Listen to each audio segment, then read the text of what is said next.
Alhamdulillah, wassalatu wassalamu ala rasulillah Muhammad ibn Abdullah wa ala alihi wa sahbihi wa man wala. Subhanaka la ilma lana illa ma 'allamtana innaka antal alimul hakim. Rabbi shrah li sadri wa yassir li amri wahlul 'uqdatan min lisani yafqahu qawli, amma ba'du. Alhamdulillah, semoga kita semuanya dirahmati dan dicintai Allah, disayangi dan disyafaati Nabi besar Muhammad sallallahu alaihi wasallam insyaallah. Amin ya rabbal alamin. Dan juga semoga kita semuanya menjadi orang-orang yang didekatkan dengan Al-Qur'an. Amin ya rabbal alamin. Saudaraku sekalian yang saya muliakan, saya diberi paham bahwa semua yang hadir di majelis ini mayoritasnya adalah para penghafal Al-Quran. Betul begitu ya? Mudah-mudahan dapat menjadi ahli-ahli Quran. Orang yang Al-Quran tak hanya di lisannya, tapi juga Allah masukkan dalam hatinya insyaallah. Jadi cahaya yang menerangi seluruh anggota tubuhnya insyaallah. Amin ya rabbal alamin. Bicara tentang Quran, bicara tentang doa yang kita selalu panjatkan setelah membaca Al-Quran. Allahumma arhamna bil Quran waj'alhu lana imaman wa nuran wa hudan wa rahmah.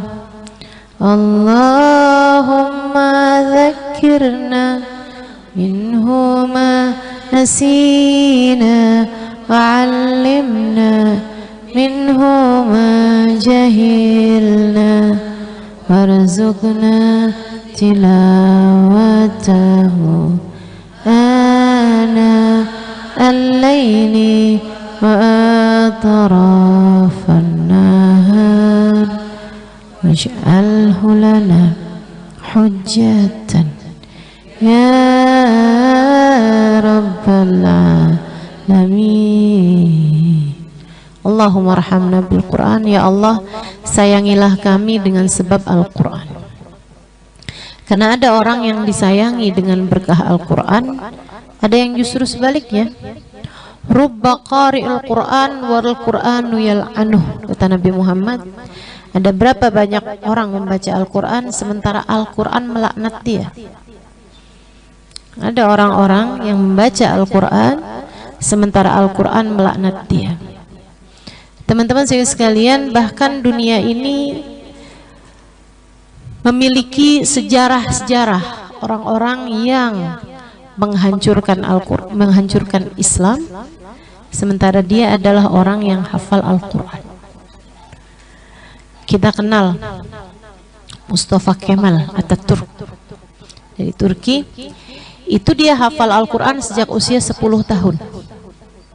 Tapi dia adalah tokoh yang kemudian mengatakan bahwa Al-Quran sudah tidak relevan lagi untuk kehidupan zaman sekarang.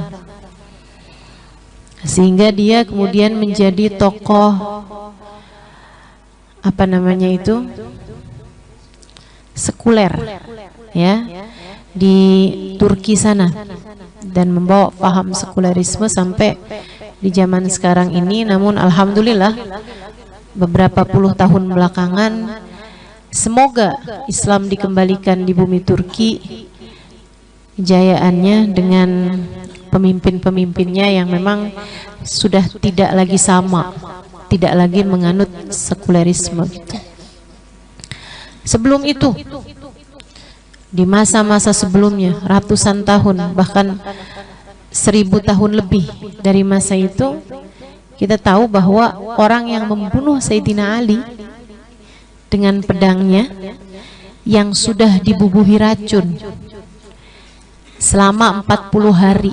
Tiap hari dia ngasah pedangnya, ditaruh racun lagi. Tiap hari ngasah pedangnya, taruh racun lagi. Yang membunuh Sayyidina Ali adalah seorang laki-laki yang dia ini adalah hafal Al-Quran dari awal hingga akhirnya. Dan Nabi Muhammad menyebut dia sebagai ashqal qaum. Ashqal qaum, orang yang paling celaka di antara seluruh umat manusia. Nabi satu waktu bertanya kepada Sayyidina Ali bin Abi Thalib, "Man ashqal qaum ya Ali? Man ashqan nas ya Ali?" Siapa menurutmu orang yang paling celaka wahai Ali? Sayyidina Ali mengatakan, yang membunuh untanya Nabi Saleh yang Allah ceritakan dalam Al-Quran. Damdama alaihim rabbuhum bidhanbihim fasawaha. Apa sebelumnya tuh? Apa sebelumnya ayatnya? Fakadzabuhu faaqruha. Atasnya lagi? Atasnya lagi? Saya nggak hafal Quran. Kalau dicek gini jadi ini ya. Surat apa itu? Asy-Syams. Fakadzabu wa nafsihim falfalu qad afla man zaqat man dasaha kadzabat thamudu bitagwa idim ba'atha ashqaha ashqan nas ashqal qaum.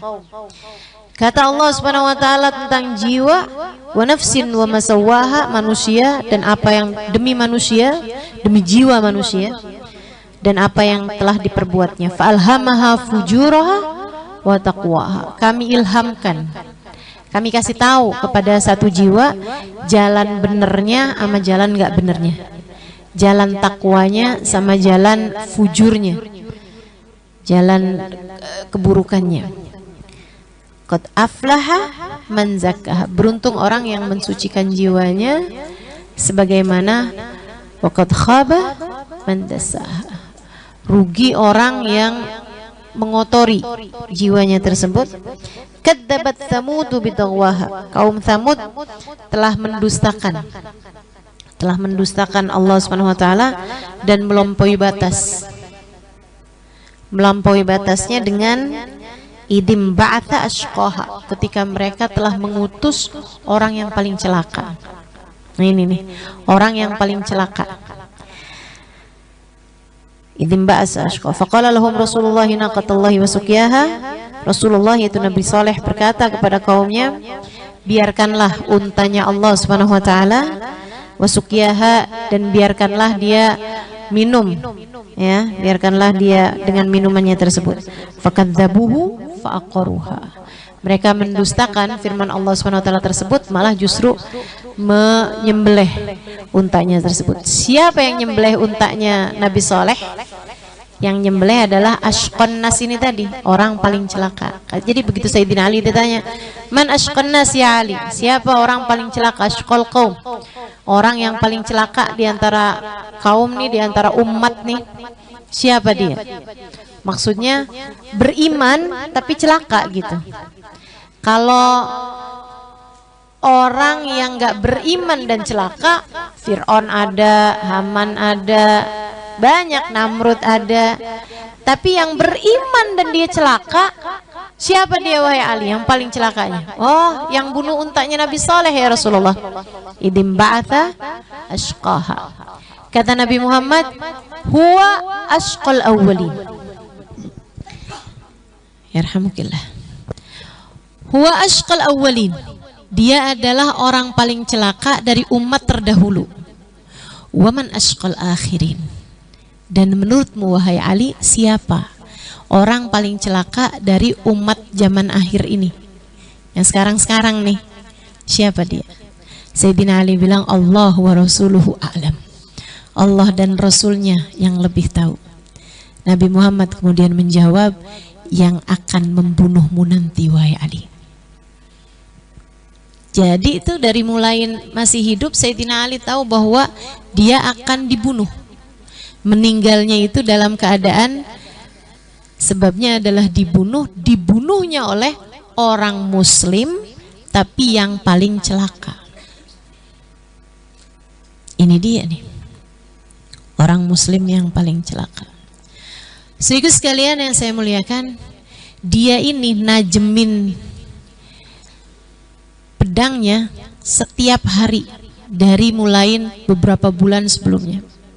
Dan 40 hari sebelum dia membunuh Sayyidina Ali, dia tajemin, ditaruhin racun, tajemin, taruhin racun, tajemin, taruhin racun, terus seperti itu. Itu teman-teman saudara sekalian, puasa 40 hari sebelum membunuh Sayyidina Ali. Hafal Quran dari awal hingga akhirnya dengan suara yang sangat merdu ketika membaca Al-Quran. Dan dia berkata, saya akan membunuh Ali bin Abi Thalib, dan dia akan saya jadikan sebagai amalan saya menghadap Allah Ta'ala. Saya akan membawa ini sebagai jihad saya di hadapan Allah Subhanahu wa Ta'ala.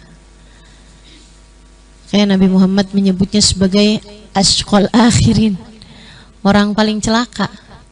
Dia ngerjain perbuatan-perbuatan yang kelihatannya bagus, padahal kita tahu semuanya orang yang membunuh kesayangan Nabi Muhammad SAW, orang yang membunuh kota, membunuh pintu dari kota ilmunya Nabi Muhammad SAW. Ana madinatul ilmi wa aliyun babuha. Aku adalah kota ilmu, sementara Ali adalah pintunya. Saudaraku sekalian saya muliakan, itu yang membunuhnya sekali lagi adalah seorang yang hafal Al-Quran. Itu sebabnya perlu banget buat kita minta sama Allah, Allahumma arhamna bil Quran. Ya Allah, sayangilah saya dengan berkat Al-Quran. Karena ada orang-orang dikasih Quran tapi nggak disayang sama Allah. Dikasih Quran, dikasih sama Allah, bisa ngafalin Quran 30 juz dengan hafalan yang bagus, dengan fasih membaca Al-Qurannya. Kama unzil, kata Nabi Muhammad, kayak diturunkan. Quran itu kayak awal diturunkan, fasih, benar-benar bacanya. Akan tetapi Al-Quran mayujawiz, akan tetapi ini Quran nggak lewatin tenggorokannya, nggak pernah sampai ke dalam hatinya. Na'udzubillah min dzalik, na'udzubillah min dzalik. Karena ya sekali lagi perlu buat kita minta, ya Allah sayangin saya dengan berkat Quran. Al-Quran yang kau jadikan saya menghafalnya hari demi hari, sayangi saya dengan sebab itu ya Allah. Karena nggak semua orang dikasih Quran dan disayang sama Allah. Kita minta sama Allah dikasih Quran dan disayang sama Allah. Kita minta dikasih ilmu dan disayang sama Allah. Kita minta dikasih keluarga dan disayang sama Allah. Kita minta dikasih umur dan disayang sama Allah. Kita minta dikasih kemudahan beribadah dan disayang sama Allah. Kita minta agar dalam keadaan apapun Allah Subhanahu wa Ta'ala senantiasa menyayangi kita, insya Allahumma arhamna bil Quran waj'alhu lana imaman wa nuran wa hudan wa rahmah. Ya Allah, jadikanlah Al-Quran buat saya sebagai imam, sebagai pemandu yang ngasih tahu saya harus ke kanan apa harus ke kiri, saya harus bicara atau harus diam, saya harus keras ngomongnya atau harus pelan, saya harus bersikap bagaimana pada suami saya, kepada anak saya, kepada tetangga saya, kepada orang yang ada di hadapan saya. Kita harus minta sama Allah agar Al-Quran yang Allah bagi kepada kita, Allah jadikan sebagai pemandu dalam kehidupan kita. Allah jadikan sebagai imam dalam kehidupan kita. Karena ada banyak orang-orang dikasih Quran, akan tetapi dia dipandu oleh hawa nafsunya. Dia diberi Al-Quran, akan tetapi dia dikelabuhi oleh pikirannya sendiri, memahami Al-Quran sesuai dengan apa yang dia inginkan. Al-Quran tidak pernah menjadi pemandu bagi kehidupannya. Al-Quran melarang dia untuk membicarakan aib orang lain, tapi dia malah ngomongin orang kerjaannya. Al-Quran menyuruh dia buat bersabar, tapi dia nggak pernah sabar.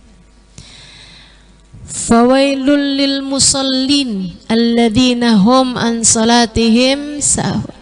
Celaka orang yang salat, yang selalu mengakhirkan salatnya, yang menunda-nunda salatnya sampai keluar dari waktunya. Dia hafal Quran, dia hafal ayat itu, tapi dia selalu mengakhirkan salat sampai keluar dari waktunya. Ini dia nih orang-orang yang Al-Quran tidak menjadi imam dalam kehidupan dia. Minta sama Allah biar Al-Quran bisa jadi imam dalam kehidupan kita, biar kita diarahkannya sama Al-Quran, dipandunya sama Al-Quran. Sebab nggak ada yang lebih bisa memandu kita daripada firman Allah Subhanahu wa taala. Jalla jalaluhu wa ta'ala azamatuh. Saudaraku sekalian, Sayyidah Aisyah pernah ditanya, "Kaifa kana akhlaqun Nabi sallallahu alaihi wasallam?" Kaifa kana khuluqun Nabi sallallahu alaihi wasallam? Bagaimana akhlaknya Nabi Muhammad sallallahu alaihi wasallam? Sayyidah Aisyah jawab gampang banget. Kata Sayyidah Aisyah, "Kana khuluquhul Quran." Sungguhnya akhlaknya Nabi Muhammad adalah Al-Quran. Terjemahan Al-Quran dalam kehidupan seseorang ya Nabi Muhammad sallallahu alaihi wasallam. Semua yang diceritakan Allah tentang kebaikan dalam Al-Quran ada pada diri Nabi kita Muhammad sallallahu alaihi wasallam. Al-Quran menganjurkan orang buat tawakal. Nabi Muhammad nomor satunya. Al-Quran menyuruh kita untuk bersabar. Nabi Muhammad juaranya. Al-Quran nyuruh buat khusyuk dalam sholat. Nabi Muhammad yang paling atasnya. Al-Quran nyuruh kita buat puasa. Nabi Muhammad orang yang paling hebat puasanya. Al-Quran menyuruh untuk berbuat baik kepada keluarga. Nabi Muhammad orang yang paling utama dalam melaksanakannya. Al-Quran nyuruh kita buat maafin orang. Nabi Muhammad jagonya. Semua kebaikan-kebaikan yang Allah Subhanahu wa taala ceritakan dalam Al-Quran ada dalam diri Nabi kita Muhammad sallallahu alaihi wasallam. Sebaliknya, ketika Allah menceritakan tentang keburukan-keburukan dalam Al-Quran, tentang dosa-dosa dalam Al-Quran, Nabi Muhammad yang paling nomor satu dalam menjauhinya. Sehingga kalau ditanya, seperti apa Islam? Islam adalah Al-Quran. Seperti apa Islam? Islam seperti Nabi Muhammad sallallahu alaihi wasallam. Sekarang pertanyaannya, untukmu yang Allah anugerahkan Al-Quran dalam hatimu, dalam memorimu, 30 juz kamu hafal, beranikah kamu mengatakan bahwa Al-Quran adalah saya? Beranikah kamu bilang bahwa pengen tahu kayak apa isinya Al-Quran ada pada diri saya? Atau kalau saya tanyakan padamu, berapa persen dari Al-Quran ada dalam kehidupanmu? Berapa pengaruh Al-Quran bagi kehidupanmu? Seberapa Al-Quran menjadi pemandu dalam kehidupanmu, teman-teman? Itu sesuatu hal yang harus kita minta. Selain daripada kita minta, ya Allah, kasih mudah menghafal Al-Quran, ya Allah, biar cepat bagus hafalannya. Selain daripada itu juga kita minta, ya Allah, jadikanlah Al-Quran pemandu bagi kehidupan saya. Jadikan Al-Quran dapat terpraktekkan dalam kehidupan saya. Jadikan Al-Quran sebagai imam yang mengatur kehidupan saya. Insya Sayyidina Ibnu Umar orang yang paling lambat menghafal Al-Quran. Beliau menghafal Al-Quran dalam kurun waktu lebih daripada 20 tahun. paling telat. Yang lain-lain bahkan di zaman sekarang aja orang hafal Quran 3 tahun udah selesai. Para sahabat lebih mudah lagi, karena hari-hari mereka mendengarkan Al-Quran dibacakan. Mereka banyak yang ngafalin Quran 1 tahun, 2 tahun udah selesai. Sayyidina Ibnu Umar 23 tahun kalau saya nggak salah, lebih daripada 20 tahun ngafalin Quran. Sampai ada satu ayat dihafalkan sama Sayyidina Ibnu Umar dalam kurun waktu hampir 1 tahun, nggak pindah-pindah. Wa'mur bil urfi wa'arid anil jahilin. Itu dihafalkan sama Sayyidina Umar sampai hampir 1 tahun. Ayat itu aja nggak gerak-gerak.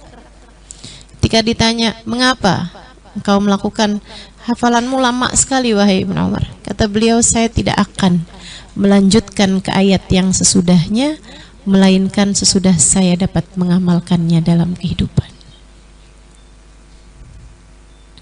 Ketika sampai di ayat wa'mur bil urfi, perintahkan orang untuk berbuat baik, 1 tahun saya mengamalkannya.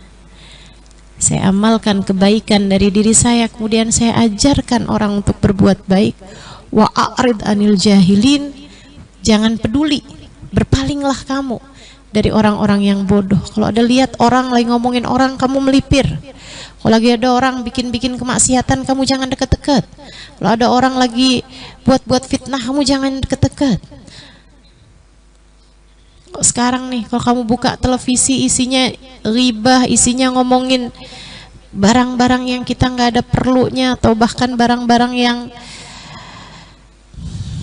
berisi aib kehidupan orang lain atau apa, a'rid anil jahilin, berpalinglah, jangan ikut serta. Kata Sayyidina Ibnu Umar, saya mengamalkannya 1 tahun. Baru ketika saya tahu saya sudah dapat mengamalkannya, saya pun bergerak kepada ayat yang sesudahnya. Al-Quran benar-benar menjadi imam dalam kehidupan Sayyidina Ibnu Umar, Abdullah bin Umar radhiyallahu ta'ala anhu wa arda. Mudah-mudahan Allah kasih mudah untuk dapat mengamalkan Al-Quran, insyaallah. Amin ya rabbal alamin. Amin ya rabbal alamin. Waj'aluh lana imaman wa nurun. Jadikan Al-Quran sebagai cahaya. Cahaya. Apa cahayanya? Cahayanya Allah. Dalam hadis diceritakan tentang cahayanya Allah. Ma tagarraba ilayyal mutagarribun. Kata Allah Subhanahu wa ta'ala, tidaklah seorang hamba menjadi dekat denganku melainkan dengan cara melaksanakan perintahku, menjauhi laranganku. Jika ada hamba, semua perintah Allah dijalanin, semua dilarang Allah dia tinggalin, jadi dekat sama Allah. Tapi dekat belum tentu dicinta. Kalau mau dicinta, naik lagi tingkatannya. Wa ma zala al-'abd yatagarrab ilayya bin nawafil hatta uhibbah. Kalau pengen dicinta, caranya habis kerjain yang fardu, tinggalin yang haram, bisa jadi orang bertakwa. Yatagarrab ilayya bin nawafil, yang sunnah-sunnah dikerjain.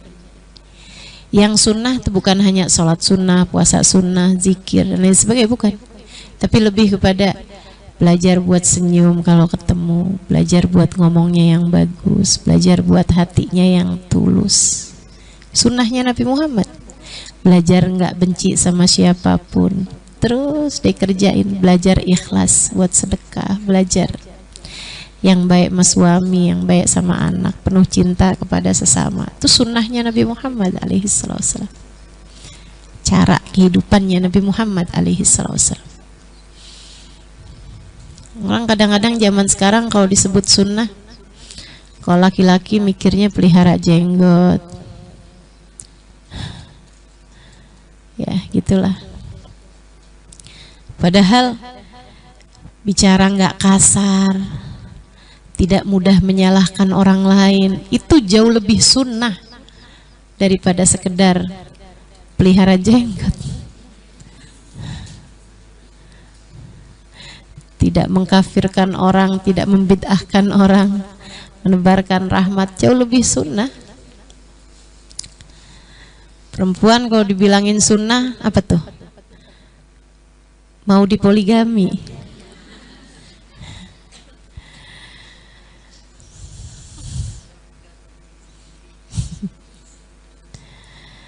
Masya Allah.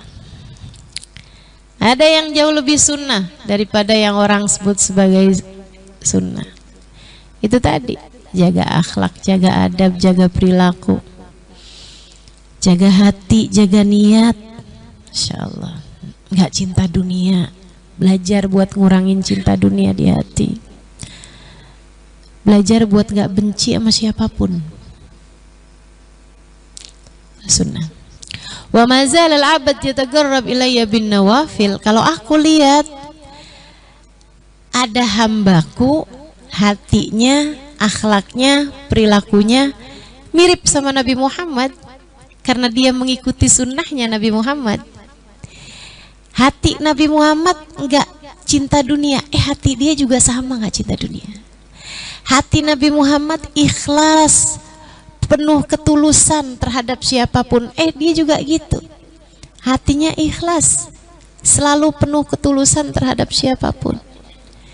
Sayang sama semua orang. Sama mertua dia sayang, sama suaminya dia sayang. Gak cuman sayang sama suami, gak mau sama mertuanya. Dia sayang sama suaminya, disayang sama ipar-iparnya, disayangin anak-anaknya, disayangin teman-teman anaknya, disayang sama semua orang. Nabi juga gitu, sayang sama semua orang, bahkan sama orang yang tidak beriman sekalipun Nabi Muhammad sayang. Bagaimana pula kepada yang beriman? Allah kalau lihat hati kamu mirip sama hatinya Nabi Muhammad, meskipun kemiripan ini ya, kita nih kalau bisa mirip 10% aja udah cakep banget. 10% nih, 1% deh, 1%. Ada kemiripan nih hati, rasa hatinya sama Nabi Muhammad udah bagus banget. Boleh kalau Allah lihat, masuk kamar mandi kaki kiri, keluar kaki kanan. Apa yang disukai Nabi kamu juga suka, apa yang nggak disukai Nabi kamu juga nggak suka. Hatta uhibbah, kata Allah, aku akan cinta padanya. Terus Allah kalau cinta kayak gimana? Fa idza ahbabtuhu kuntu sam'uhu alladhi yasma'u biha wa basaruhu alladhi yabsiru biha wa lisanuhu alladhi yatakallam bih wa yadahu alladhi yabtish biha wa rijluhu alladhi yamshi 'alayha. Apabila aku cinta kepada seorang hamba, aku akan beri cahaya di telinganya, dia akan mendengar dengan cahayaku. Aku akan beri cahaya di matanya, dia akan melihat dengan cahayaku. Aku akan beri lisannya cahaya, dia berbicara dengan cahayaku. Aku akan beri tangannya cahaya, dia bergerak dengan cahayaku. Aku akan beri kakinya cahaya, dia berjalan dengan cahayaku. Wa idza sa'alani la'utiyannah wa idza sta'adzani la'uidzannah. Kalau dia minta aku akan beri, kalau dia mohon perlindungan aku akan lindungi dia. Cahaya, cahaya.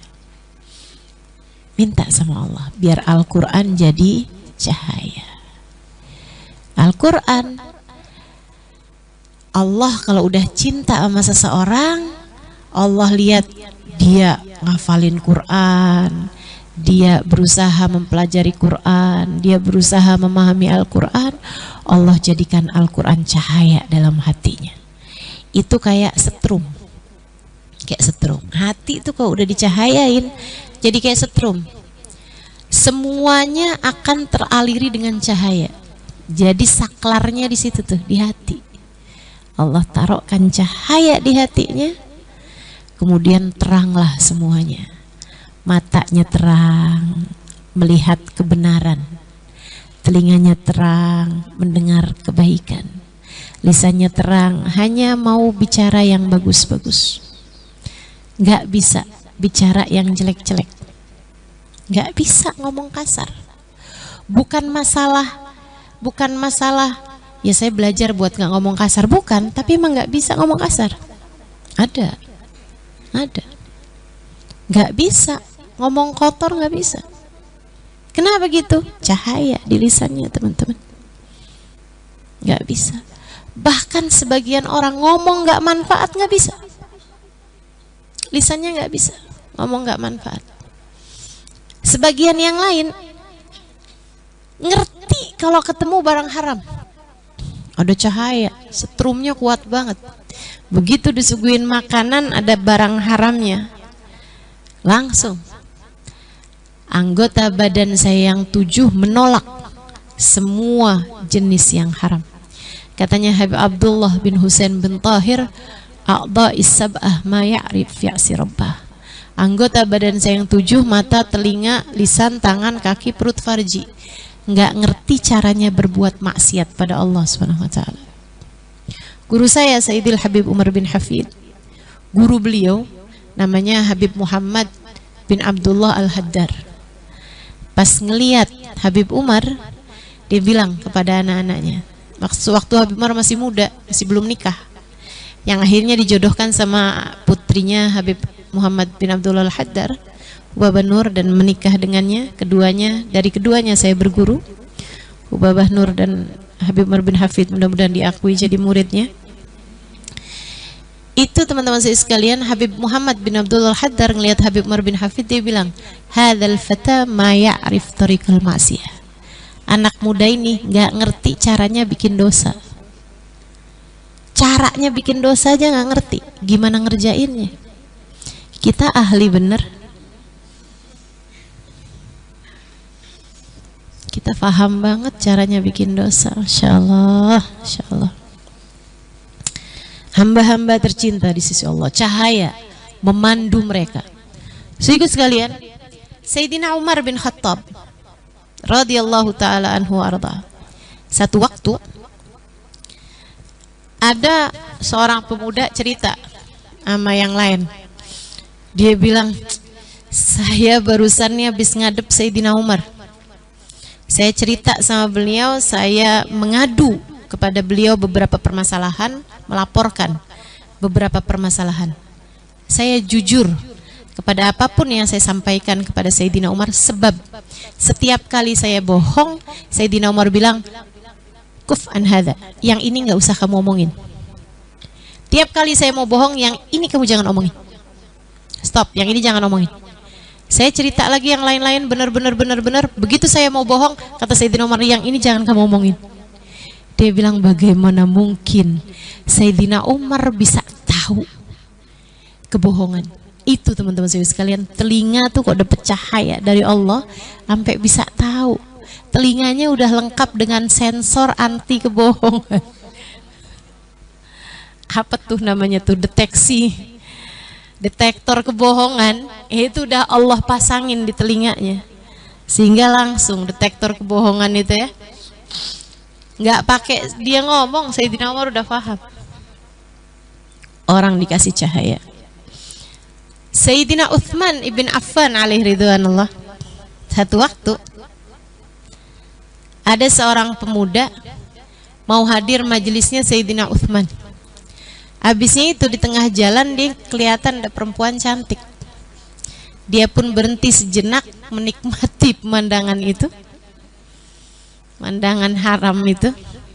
Dia liatin perempuan kayak mungkin lagi sisiran atau apa di jendelanya, nggak tahu kalau ada laki-laki yang liatin aja. Habis itu dia baru ingat, ya ampun, saya kan mau hadir majelisnya Sayyidina Uthman nih. Buru-buru lari masuk majelis Sayyidina Uthman. Begitu dia masuk majelis, Sayyidina Uthman langsung bilang, ayadkhul indana rajul wa fi ainaihi atharuz zina. Berani sekali masuk kepada kita seseorang sementara matanya penuh dengan bekas zina, bekas memandang yang haram. Mata kamu penuh memandang yang haram, kamu berani masuk ke majelis kami, kata Sayyidina Uthman. Dia kaget, terus dia bilang, awahyun ba'da Rasulillah, apakah ada wahyu sesudah wafatnya Nabi Muhammad sallallahu alaihi wasallam? Sayyidina Uthman mengatakan, la bal firasatul mu'min fa innaha tanzur binurillah. Bukan, ini bukan wahyu, melainkan firasat orang mukmin. Saya orang mukmin, saya bisa melihat dengan cahaya Allah. Ada cahaya di matanya. Ada cahaya di matanya. Ada salah satu habaib lagi jalan nabrak perempuan. Perempuannya kaget, terus dia bilang, astagfirullah, astagfirullah. Kenapa kok saya ditabrak? Beliau kemudian langsung yang maaf sambil nunduk itu, maaf. Maafkan saya. Terus beliau langsung jalan gitu. Ditegur sama orang. Dia bilang, Habib kok nabrak perempuan? Iya nih, saya minta sama Allah agar ketika saya melihat yang haram, Allah perlihatkan seperti tembok. Jadi saya kirain perempuan itu tembok. Ketabrak. Insyaallah. Luar biasa. Itu hamba-hamba tercinta di sisi Allah Subhanahu wa taala. Jalla jalaluhu wa ta'ala azamatuh. Orang-orang yang dapat melihat dengan cahaya Allah, mendengar dengan cahaya Allah, berbicara dengan cahaya Allah, bergerak kemana-mana dengan cahaya Allah Subhanahu wa ta'ala. Dan itu kita perlu minta sama Allah, ya Allah, jadikanlah Al-Quran yang telah Engkau karuniakan kepada kami sebagai cahaya yang memandu hati kami, ya Allah, hingga ia dapat senantiasa, hingga ia dapat mengalir ke seluruh anggota tubuh kami bergerak dengan cahaya-Mu, ya Allah. Amin ya Rabbal. Jadi cahaya Allah itu Allah berikan ketika kita mengamalkan Al-Quran, yang mana Al-Quran itu adalah akhlaknya Nabi Muhammad sallallahu alaihi wasallam, pribadian diri Nabi Muhammad alaihi wasallam. Dan Al-Quran sendiri menceritakan bahwa cahaya itu adalah Nabi Muhammad sallallahu alaihi wasallam. Qad ja'akum minallahi nurun wa kitabum mubin. Kata Allah Subhanahu wa taala, qad ja'akum minallah, telah datang kepada kalian umat Islam dari Allah Subhanahu wa taala nur, cahaya, wa kitabum mubin, dan Al-Quran yang jelas, Al-Quran yang nyata. Nah, ini disebut Al-Quran, berarti nurnya bukan Quran dong. Apa yang dimaksud dengan nur? Karena kan kalau sesuatu disebutkan pakai waw, pakai dan, itu berarti bukan satu. Misalnya, datang ke majelis ini Ustazah Halimah dan Amel. Apakah Ustazah Halimah adalah Amel? Bukan. Pokoknya kalau udah dan tuh berarti yang satu tuh bukan yang keduanya. Saya makan apel dan rambutan. Saya nggak bisa bilang saya makan apel dan apel. Nggak bisa tuh. Kalau mau ngomong kayak begitu, ngomong aja saya makan 2 buah apel. Nggak bisa saya bilang saya makan apel dan apel. Jadi 2 hal tuh disebut, itu pasti berbeda. Gitu.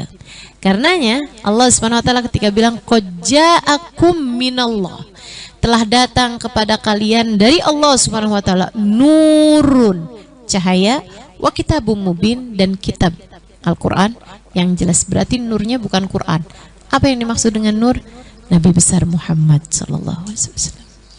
Cahaya Allah Subhanahu wa taala. Karenanya untukmu para penghafal Al-Quran, terutamanya yang sudah pada hafal Al-Quran, jangan sampai hatimu kosong dari rasa cinta kepada baginda Nabi besar Muhammad sallallahu alaihi wasallam. Quran tuh nggak bisa dipisahkan dari Nabi Muhammad. Kamu durhaka kalau sampai misahin Quran dari orang yang kepadanya dituruni Al-Quran.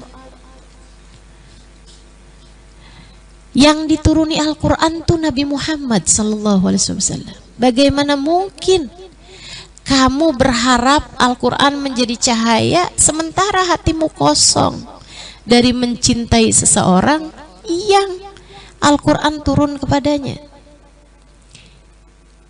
Ini salah satu hal yang perlu dijaga dan saya sampaikan kepadamu dengan penuh cinta. Pastikan dalam hatimu ada Quran dan pastikan dalam hatimu ada manusia, ada cinta kepada manusia yang diturunkan kepadanya Al-Quran. Jangan pernah lupa Al-Quran turunnya kepada Nabi Muhammad.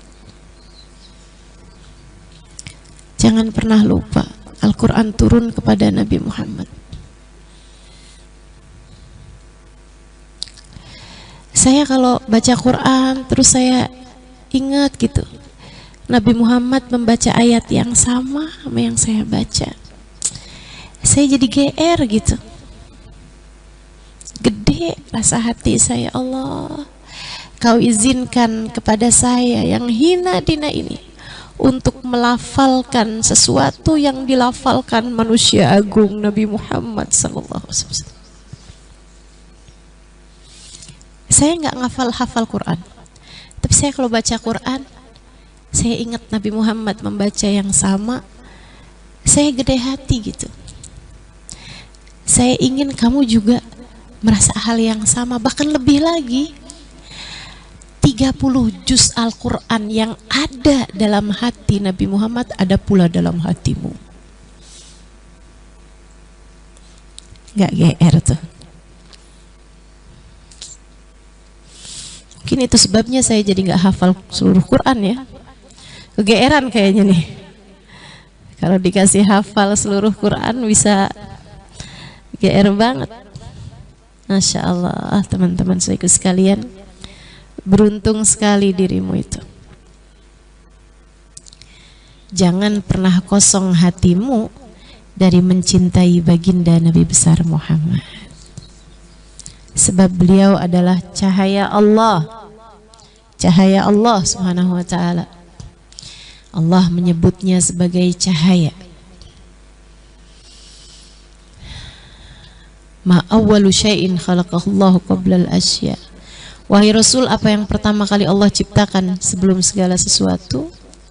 Ya Jabir, innallaha khalaqa qabla al-asya nura nabiyyika Muhammadin sallallahu alaihi wasallam min nuri. Wahai Jabir, sungguhnya yang pertama kali Allah ciptakan sebelum diciptakan segala sesuatu adalah cahayanya Nabi Muhammad sallallahu alaihi wasallam. Min nuri, Allah ciptakan dari cahayanya Allah.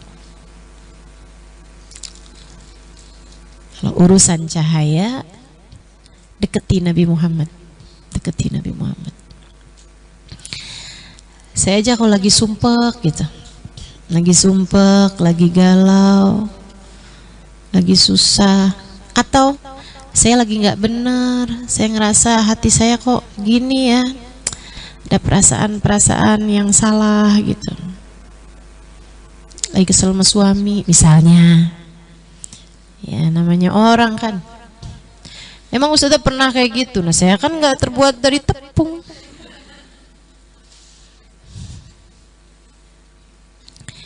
Ya ada lah gitu.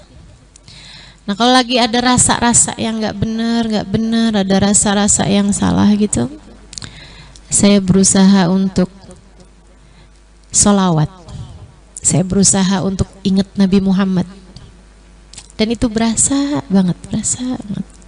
Alhamdulillah. Seneng ya punya Nabi Muhammad sallallahu alaihi wasallam.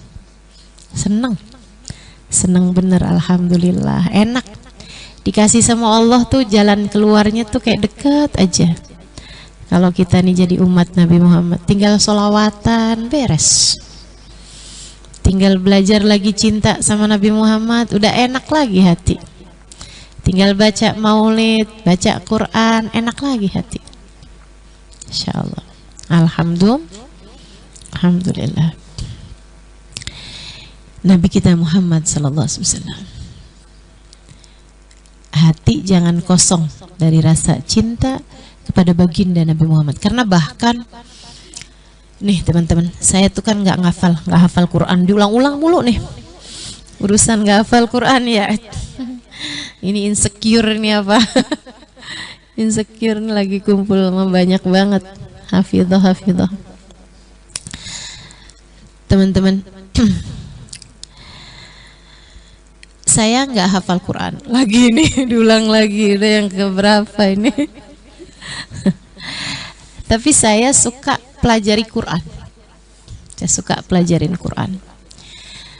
Dan banyak di antara ayat-ayat Quran itu saya pelajarin bersama dengan guru. Dari mulai Darul Lughah, kemudian lagi di Tauhidiyah, kemudian lagi di Al-Anwar, Sarang Rembang ke Kiai Haji Maimun Zubair almarhum. Kemudian lagi juga ke Habib Umar bin Hafid. Banyak pelajaran yang diberikan sama Habib Umar itu adalah tafsir Quran. Saya senang gitu belajar tafsir Quran. Satu hari Habib Umar bilang begini, para arifin billah, orang-orang yang arif billah, mereka baca Quran dan mendapati setiap ayat-ayatnya Al-Quran mengandung cinta kepada Nabi Muhammad SAW secara tersurat ataupun tersirat. Mau yang secara langsung ataupun kayak nggak secara langsung gitu. Mau secara langsung misalnya, A'udzubillahi minasyaitonirrajim wa innaka la'ala khuluqin azim. Itu udah pasti kan? Sungguhnya engkau wahai Nabi Muhammad berada di atas budi pekerti yang mulia. Secara langsung, A'udzubillahi minasyaitonirrajim laqad ja'akum rasulun min anfusikum azizun 'alaihi ma anittum harisun 'alaikum bil mu'minina raufur rahim. Secara langsung. Atau ayat yang paling nomor 1 deh menurut saya dalam ekspresi cinta Allah Subhanahu wa taala kepada Nabi Muhammad. A'udzubillahi minasyaitonirrajim. Innallaha wa malaikatahu yusalluna 'alan nabi. Ya ayyuhalladzina amanu sallu 'alaihi wa sallimu taslima. Sungguhnya Allah dan segenap malaikatnya bersolawat kepada Nabi Muhammad. Nah, itu ekspresi cinta yang luar biasa. Secara tersurat ataupun secara tersirat. Kalau kamu baca Al-Quran ya, Alhamdulillahirabbil alamin. Pujian itu adalah milik Allah Subhanahu wa taala. Yang paling pantas dipuji itu Allah Subhanahu wa taala. Allah bilang yang paling berhak dipuji itu Allah. Tapi Allah namakan Nabi kita Muhammad dengan nama Muhammad. Manusia yang paling banyak dipuji. Dipuji oleh Allah, dipuji oleh malaikat-malaikatnya, dipuji oleh seluruh semesta. Jadi Allah bilang yang paling pantas pujian itu adalah aku. Tapi aku kasih nama kekasihku dengan nama Muhammad agar ia menjadi yang paling banyak dipuji di langit dan di bumi.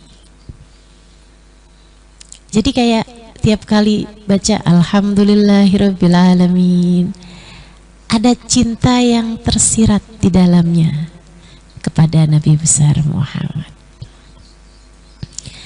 Ar-Rahmanir-Rahim, Allah Maha Rahmat. Allah Maha Rahmat, Allah Maha Sayang kepada hamba-hambanya. Allah bilang Allah Maha Rahmat kepada hambanya. Tapi Allah bilang kepada Nabi Muhammad, wa ma arsalnaka illa rahmatan lil alamin. Dan tidaklah kami utus engkau wahai Nabi Muhammad melainkan sebagai kasih sayang kami ke atas muka bumi ini. Masya Allah. Jadi dalam Ar-Rahmanir-Rahim tersirat makna cintanya Allah kepada Nabi besar Muhammad sallallahu alaihi wasallam. Allah sebut dirinya Ar-Rahmanir-Rahim. Tapi Allah juga bilang tentang Nabi Muhammad, laqad ja'akum rasulun min anfusikum azizun 'alaihi ma anittum harisun 'alaikum bil mu'minina raufun rahim. Allah kasih nama dirinya Rahmanir Rahim. Allah kasih nama kekasihnya, Allah kasih julukan kepada kasihnya Raufun Rahim. Masya Allah. Tersirat cinta bukan? Tersirat cinta bukan? Masya Allah. Maliki yaumiddin. Maliki yaumiddin. Penguasa hari kebangkitan. Tapi kita dengar hadisnya Nabi Muhammad SAW,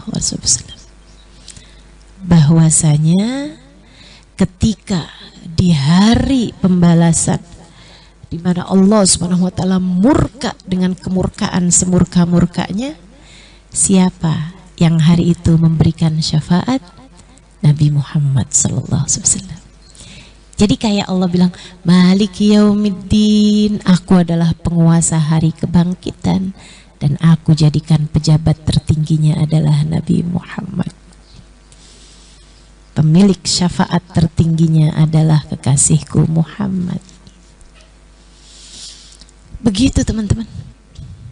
Dalam tiap ayat-ayat Quran terdapat cintanya Allah kepada Nabi Muhammad, baik itu tersirat ataupun tersurat.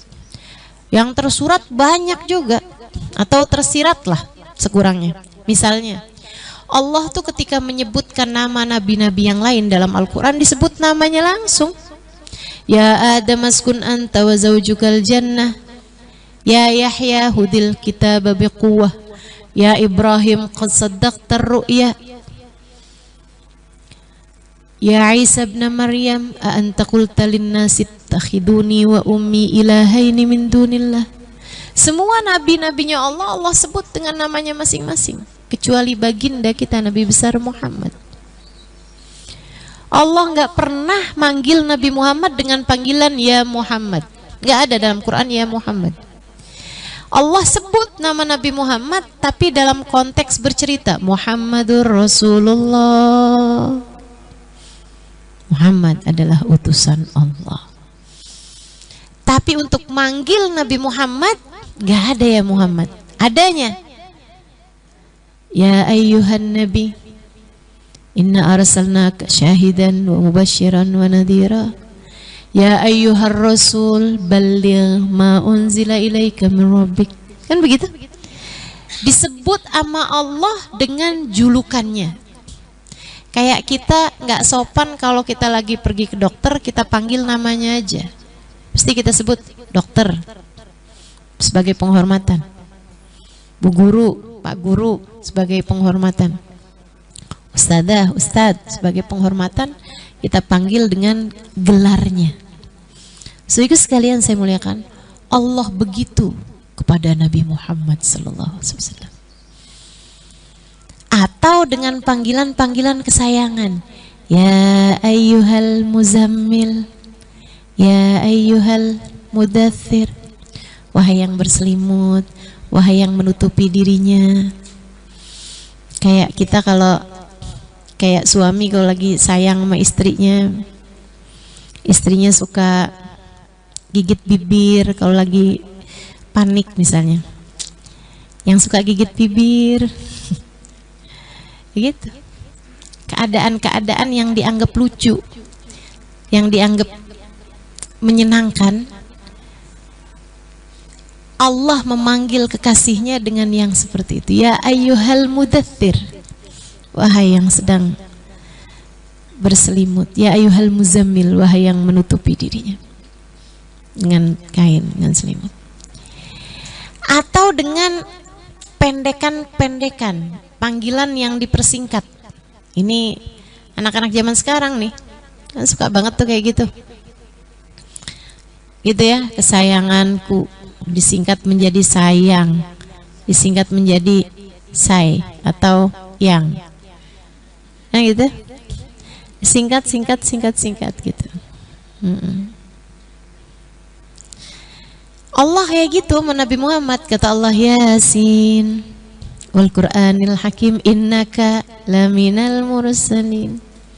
Yasin wal Qur'anil Hakim, demi Al-Qur'an yang mulia, innaka laminal mursalin, kamu adalah seorang utusan. Apa Yasin? Para ulama sih mengatakan wallahu a'lam bimuradih, tapi ada banyak juga ulama ahli tafsir membahasakan Yasin itu kependekan dari ya sayyidal mursalin. Wahai seindah-indah utusan, wahai semulia-mulia rasul, ya sayyidal mursalin. Disingkat ya sayyidal mursalin menjadi Yasin.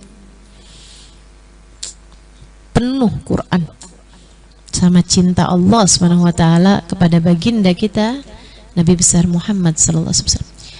Habib Umar bahkan menceritakan bahwa nggak usah tiap ayat, tiap kalimat itu ada tanda cinta Allah Subhanahu wa taala kepada Nabi Muhammad. Tiap kalimatnya secara tersurat ataupun secara tersirat. Bahkan ada ulama yang mengatakan, kata Habib Umar, Allah tuh taroin cintanya Allah dalam Al-Quran kepada Nabi Muhammad dalam tiap huruf-hurufnya. Masya Allah, Masya Allah.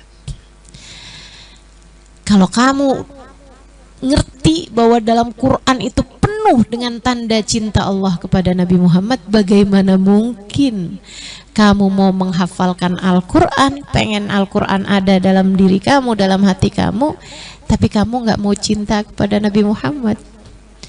Ini kan kontrak banget, bertentangan sekali. Al-Quran penuh dengan cinta kepada Nabi Muhammad, kemudian lagi Al-Quran itu turunnya di hati Nabi Muhammad, dan kamu mau ngafalin Quran, kamu kepengen Al-Quran ada dalam hati kamu, tapi kosong dengan rasa cinta kepada Nabi Muhammad. Itu nggak pas, teman-teman sekalian. Belajar lagi buat tambah cintanya sama Nabi Muhammad. Belajar lagi cari tahu tentang Nabi Muhammad. Terus tambahin cintanya, tambahin cintanya. Dengerin lebih banyak tentang Nabi Muhammad, pelajarin lebih banyak kisah hidupnya Nabi Muhammad. Dengerin tentang Nabi Muhammad. Hadir di kajian-kajian yang bisa nambahin cinta kamu kepada Nabi Muhammad. Waj'alhu lana imaman wa nuran wa hudan. Ya Allah, jadikanlah Al-Quran sebagai petunjuk bagi saya, untuk saya mengetahui berbagai macam hal dalam kehidupan. Sayyidina Ali mengatakan, idza dha'a ibli la wajadtuhu fil Quran. Kalau unta saya hilang, saya bisa tahu di mana letaknya unta saya dari Al-Quran. Kata Sayyidina Ali, kalau saya mau membahas tentang tafsir dari Bismillahirrahmanirrahim, pentafsiran saya itu nggak akan muat diangkut sama 70 ekor unta. Al-Quran, semua ilmu ada di sana. Semua ilmu ada dalam Al-Quran. Kamu mau nyari ilmu tentang apa aja ada di sana. Makanya orang kalau ngerti Quran, ngerti semua ilmu. Orang kalau faham Quran, dia akan faham segalanya. Orang kalau ngerti Quran. Makanya memang gak ada orang ngerti Quran, seluruh Quran gak ada. Gak ada. Paling bisa ngambil sedikit dari pemahaman terhadap Al-Quran. Teman-teman sekalian, nah ini kita minta sama Allah, ya Allah, jadikan Quran sebagai petunjuk bagi saya. Tunjuk bagi saya. Enak orang deket sama Quran tuh enak. Ingat ini tahu ayatnya, ingat ini faham ceritanya. Tapi ini tentu untuk orang yang hafal Quran dan mengerti maknanya. Mudah-mudahan juga bukan hanya hafal, tapi juga dikasih futuh sama Allah untuk bisa memahami maknanya, insya Allah. Amin ya rabbal alamin. Sehingga sekalian saya muliakan, Quran jadi obat buat segala macam hal. Saya pernah diijazahin, ini juga saya mesti ijazahin sama teman-teman di sini. Saya pernah saya ceritain di buku Bidadari Bumi, saya pernah tiba-tiba aja benci sama seorang santri sama seorang teman yang duduk di kelas saya. Saya dari dulu waktu saya di Tarim saya sudah ngajar. Alhamdulillah dikasih amanat buat ngajar. Itu ada salah satu anak murid di kelas saya, tiba-tiba aja saya benci sama dia gitu. Kebencian yang aneh. Sebab yang dulu saya pernah dengar, ih, lihat dia enak banget gitu. Pernah dengar gak istilah itu kan? Baru lihat aja, ampun enak banget. Saya kira itu cuman istilah aja, ternyata beneran teman-teman. Beneran, itu juga saya baru tahu. Ngelihat mukanya, makanan di perut saya naik semuanya. Lihat mukanya tuh langsung duk duk duk duk duk. Saya langsung keluar dari kelas, saya muntah dulu, baru bisa masuk lagi ke kelas gitu. Aneh banget kan? Saya dulunya itu ngira sesuatu yang wajar mungkin karena dia emang nyebelin gitu. Padahal dia tuh seneng banget belajar, dan masalahnya lagi dia itu sangat seneng sama saya. Mengidolakan gitu. Maksudnya dia bener-bener, jadi dia tuh kalau di kelas saya pengennya duduk paling depan. Dan saya karena dia sebel sama dia, saya suruh dia duduk di belakang. Saya bener-bener gak tahu gitu, mendadak sampai berminggu-minggu gitu. Ada teman saya yang paling deket, dia bilang, aneh di ustazah nih, aneh. Dia bilang gitu. Saya bilang enggak aneh, wajar aja, emang dia nyebelin kok gini gitu. Tapi nggak ada orang benci sama kayak gitu. Nggak ada orang sebel sampai beneran muntah tuh, nggak ada ustazah. Saya bilang, ayo ustazah, saya bawa ustazah nih ke Hubaba Umairah. Ini Hubaba Umairah, seorang perempuan hafal Quran, banyak ngerti hadisnya Nabi Muhammad, sangat dekat dengan agama, dikaruniai Allah cahaya dalam segala sesuatu. Saya datanglah ke sana, dibawa sama teman saya ini. Saya bilang, ngapain kamu bawa saya ke Hubaba Umairah? Hubaba Umairah itu kan tukang ngobatin orang. Saya ngerasanya kayak gak sakit gitu loh. Kata teman saya, ustazah nih sakit, ustazah nggak ada orang benci orang kayak gitu. Akhirnya datanglah saya ke sana, baca-bacain nama beliau, lihat gitu, terus dia bilang, kamu nih kena ain katanya. Kamu kena ain. Jadi akhirnya ya benci sama dia itu gitu. Terus dia kasih tahu, orang yang paling banyak kena ain itu orang kaya sama orang yang berilmu. Itu sangat mudah banget terkena mata panas ya teh, ain dari orang. Beliau kemudian bacain saya, Pak, saya dipegangin, dibaca-bacain. Habis itu beliau kasih ijazah sama saya. Ijazah itu kayak resep ya, kalau di pengobatan tuh kayak resep. Itu ijazah. Jadi kalau orang nanya, boleh nggak saya amalkan amalan-amalan ini gitu. Itu namanya minta ijazah, kayak orang datang minta resep sama dokter gitu. Tapi sih ada bacaan-bacaan yang memang tidak perlu ijazah. Itu kayak ratib haddad, ratib atas, terus wirdul latif, zikir pagi sore, itu kayak bacaan-bacaan maulid tuh nggak perlu ijazah. Baca aja nggak apa-apa. Itu kayak ibarat obat tuh Panadol, Bodrek, vitamin gitu. Tuh nggak perlu resep gitu. Tanpa resep ya. Tapi ada juga amalan-amalan tuh yang perlu resep gitu. Nah, ini salah satu dari yang saya mau resepkan kepada teman-teman. Hubaba Umairah kemudian kasih ijazah sama saya, Al-Imam, nanti tiap kali kamu habis selesai salam sholat, pegang dada Muna, baca Alam Nasroh 4 kali. Nah itu kalau diijazahin tuh nggak usah pakai nanya, kok 4? Udah ikut aja, itu tuh kayak diresepin gitu ya, 2 kali 1 gitu. Nggak usah pakai kenapa 2 kali 1, 3 kali 1 aja gimana? Nggak bisa, 1 kali 1 aja. Yaudah kalau kamu mau sehat ya udah gitu. Itu Jadi beliau ngasih ijazah saya baca Alam Nashrah sambil pegang dada, empat kali baca Alam Nashrah, langsung begitu habis selesai salam sholat. Ini silahkan diamalkan saat hati kamu sedang enggak karu-karuan, ya, sedang kayak berantakan, entah itu dilanda cemburu kah, entah itu dilanda galau, entah itu kesel, entah itu marah, entah itu merasa sepi sendiri, tak ada yang menemani,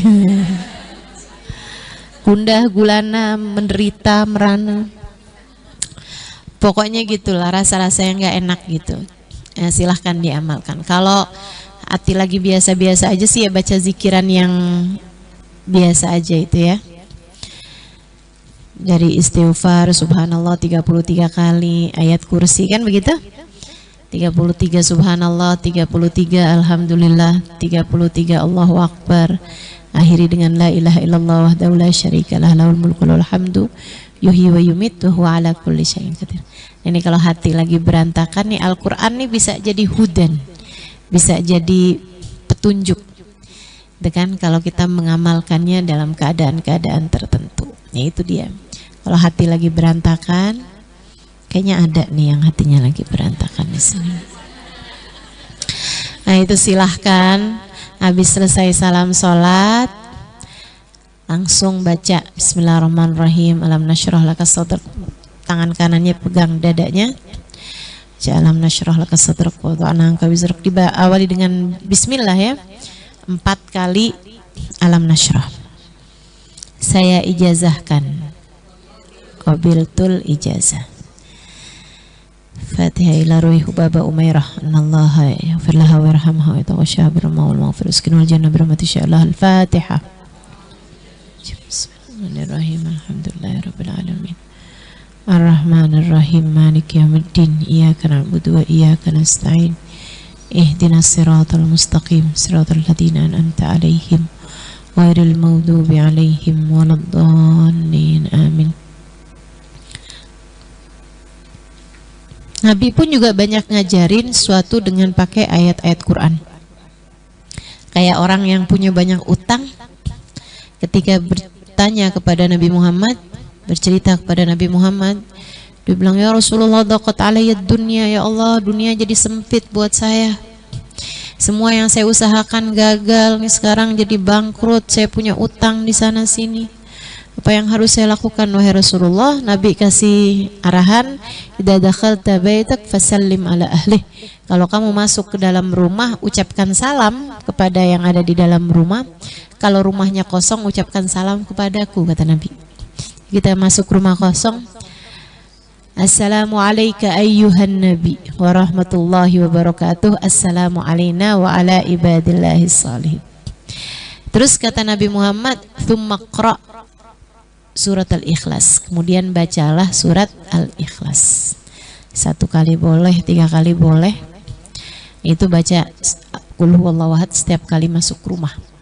Rezeki insya Allah mengalir, halal, thayyib, berkah, amin ya rabbal alamin. Amalin, karena sahabat ini begitu ngamalin, beberapa bulan dia datang lagi ke Nabi Muhammad terus bilang, ya Rasulullah, alhamdulillah dunia datang dengan begitu mudah. Kami sudah membayar seluruh hutang-hutang kami wahai Rasulullah, dan dunia masih terus datang sampai ketika kami udah nggak kepengen lagi gitu. Nah itu sahabat ya. Sahabat mah cintanya sama dunia segitu aja. Dunia datang banyak kan, wah ini buat apa nih, ngapain nih gitu. Kalau kita kan dikasih banyak-banyak, terus lagi. Lagi. Kalau dunia masuk dari pintu, kita buka sama jendela-jendela.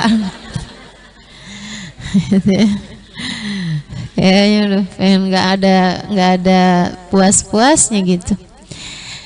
Nih teman-teman saya sekalian, jadi ayat apa tadi, surat Al-Ikhlas. Sama Nabi juga ajarin, kalau masuk rumah, kalau rumahnya suka berantem di dalam rumah, suka kayak nggak enak hati gitu, anak-anak juga kayak tiap masuk rumah baca ayat kursi biar bikin adem di dalam rumahnya ya. Itu juga diajarin baginda kita Nabi besar Muhammad sallallahu alaihi wasallam. Dan saya diajarin sama guru saya Sayyidil Habib Umar bin Hafid. Ini juga ijazah nih. Ini juga perlu ijazah. Saya akan ijazahkan. Jadi Habib Umar mengijazahkan kalau ini hanya dipakai dalam keadaan tertentu ya, kayak tadi juga alam nasroh. Nah, itu kalau hati suasananya lagi nggak karuan.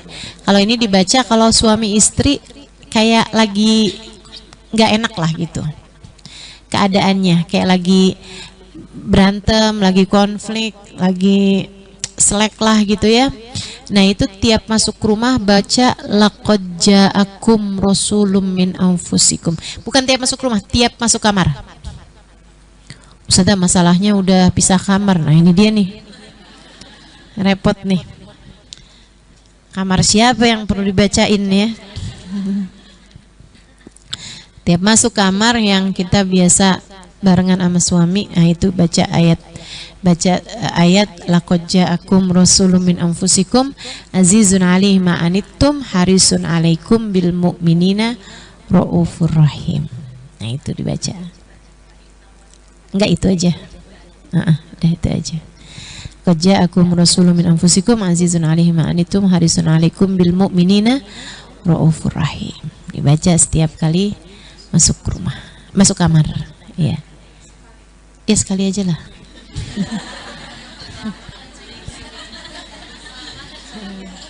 Banyak-banyak antar suaminya, kamu lagi ngapain sayang?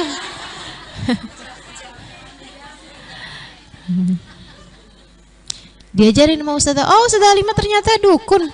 Waduh. Iya, laqad ja'akum rasulun min anfusikum. Saya ijazahkan. Qabiltul ijazah dari Sayyidil Habib Umar bin Hafid. Kita doakan mudah-mudahan beliau panjang umur, sehat afiat, taatillah. Biar urusannya lancar semua urusan beliau insyaallah. La hadhihi niyyah bi kunyatin salihah. La hadratin Nabi Al-Fatihah.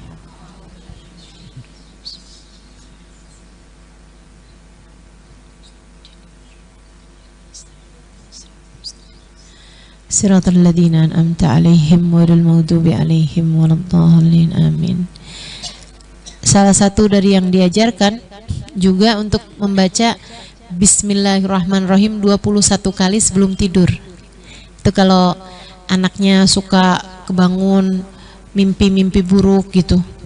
Kalau kamu punya anak atau dirimu sendiri gitu suka kadang-kadang ya kayak gitu digangguin sama ya makhluk-makhluk tak kasat mata. Nah itu cobain sebelum tidur baca Bismillahirrahmanirrahim 21 kali. Ini juga mujarab buat yang suka susah bangun malam. Mujarab. Ya. Kalau bangun malam tuh kayak ada yang ngelus-ngelus mata gitu. Nah tidur lagi aja. 5 menit. Habis itu bablas. Pas lihat udah fajar ya, udah subuh gitu. Padahal kan pengen bangun malam ya kan. Wa minal laili fatahajjad bihi nafilatan laka asa ayyab'athakallahu maqaman mahmuda. Katanya ulama, ma'uqidatil wilayah illa fi jawfil lail. Tidak diberi kewalian, tidak diberi kecintaan, tidak diangkat seseorang menjadi kekasih Allah kecuali di waktu malam sebelum fajar. Gitu kan? Jadi ya itu memang urusan bangun malam tuh yang inilah gitu. Perlu undangan khusus dari Allah Subhanahu wa taala. Kita misalnya gitu kayak berat banget Ustazah bangun malam, cobain baca Bismillahirrahmanirrahim sebelum tidur 21 kali. Itu bangunnya lebih ringan. Sama ayat terakhir dari surat Al-Kahfi. Ayat terakhir dari surat Al-Kahfi. Faman kana yarju liqa'a rabbih falyamal amalan salihah wa la yusyrik bi ibadati rabbih ahada. Itu ayat 1 itu aja dibaca. Kemudian minta sama Allah bangun jam berapa, insya Allah dibangunkan. Insya Allah dibangunkan. Seperti itu. Imaman wa nuran wa hudan wa rahmah. Gitu juga minta kepada Allah agar Al-Quran yang turun kepada kita, maksudnya yang Allah ajarkan kepada kita yang kita bisa mengerti maknanya atau kita bisa hafal ayat-ayatnya, itu juga Allah jadikan sebagai rahmat. Karena itu tadi, nggak semua orang dikasih Al-Quran dikasih juga rahmat. Kita minta sama Allah agar dikasih Qurannya juga, dikasih juga rahmat dari Allah SWT. Rahmatan. Allahumma arhamna bil Quran waj'alhu lana imaman wa nuran wa hudan wa rahmah.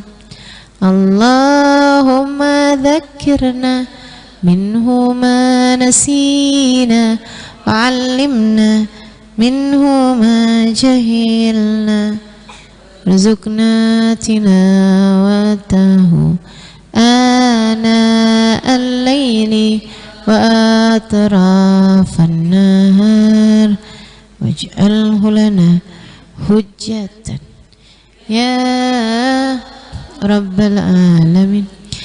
Ya Allah, ingatkan dari ayat Quran yang terlupa. Ya Allah, ajarkan dari ayat Al-Quran yang tidak kami fahami. Warzuqna tilawatahu ana al-lail.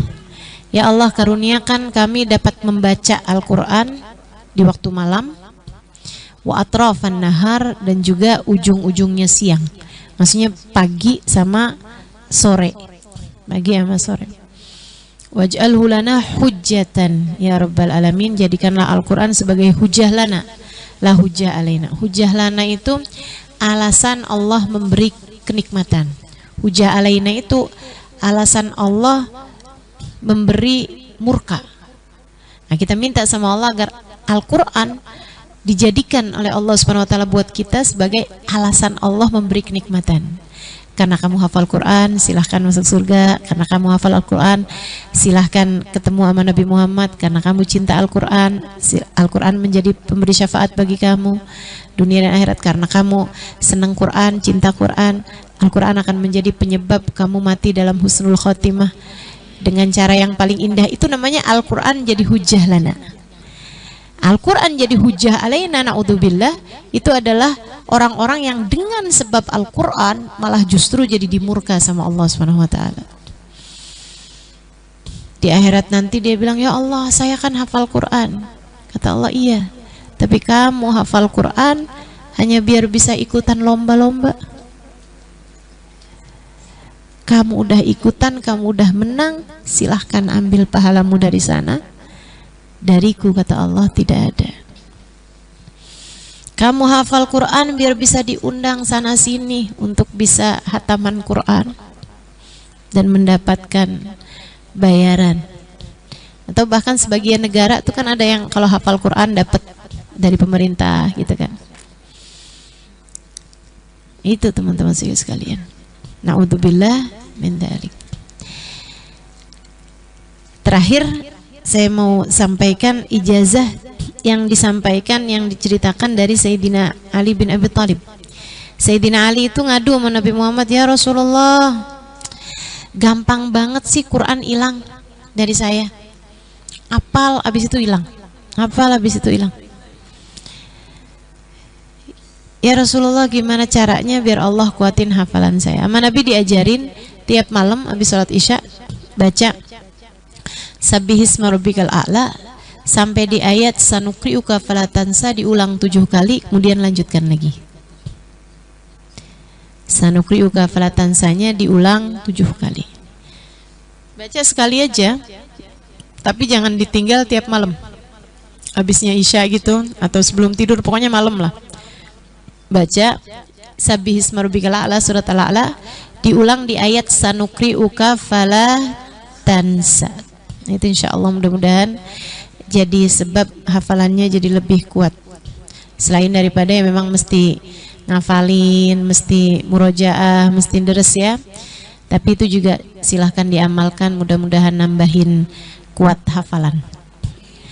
Yuk, terakhir ini kita baca bareng-bareng Sabbihisma rabbikal a'la, diulang ayat sanuqri'uka fala tansanya 7 kali insyaallah. Bismillahirrahmanirrahim. Sabbihisma rabbikal a'la fasawwa والذي قدر فهدى والذي أخرج المرعى غثاء أحوى سنقرئك فلا تنسى سنقرئك فلا تنسى سنقرئك فلا تنسى سنقرئك فلا تنسى سنقرئك فلا تنسى سنقرئك فلا تنسى سنقرئك فلا تنسى إلا ما شاء الله إنه يعلم الجهر ما يخفى ونيسرك لليسرى فذكر إن نفعت الذكرى سيذكر من يخشى ويتجنبها الأشقى الذي يصلى النار الكبرى ثم لا يموت فيها ولا يحيا قد أفلح من تزكى وذكر اسم ربه فصلى بل تؤثرون الحياة الدنيا والآخرة خير وأبقى إن هذا لفي الصحف الأولى صحف إبراهيم وموسى صدق الله العظيم وبلغ رسوله النبي الوفي الكريم ونحن على ذلك من الشاهدين والشاكرين والحمد لله رب العالمين. Mudah-mudahan yang saya sampaikan hari ini dapat bermanfaat buat kita sekalian, jadi bekal untuk hari-hari kita ke depan, sehingga Al-Quran dapat menjadi cahaya bagi kita dunia hingga kelak akan menjadi cahaya bagi kita di hari akhirat nanti, insya Allah. Amin ya rabbal alamin. Kita baca bersama-sama doa yang tadi kita bahas. Bismillahirrahmanirrahim. Allahumma rahamna bil Qur'an waj'alhu lana imaman wa nuran wa hudan wa rahmah. Allahumma dhakkirna minhu ma nasina wa 'allimna minhu ma jahilna warzuqna tilawatahu ana al-laili wa atrafan nahar waj'alhu lana hujjatan ya rabbal alamin.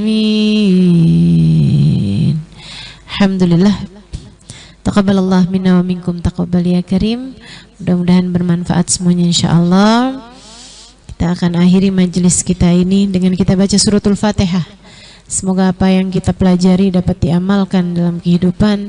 Semoga Allah Subhanahu wa taala mengaruniakan apa yang kita inginkan, kita harapkan dari Al-Qur'an menjadi imam, menjadi cahaya, menjadi petunjuk bagi kita, dan juga menjadi rahmat serta jadi hujjah lana la hujjah alaina. Mudah-mudahan Allah Subhanahu wa taala jadikan Al-Qur'an sebagai penerang bagi hati kita, penyembuh bagi segala sakit kita.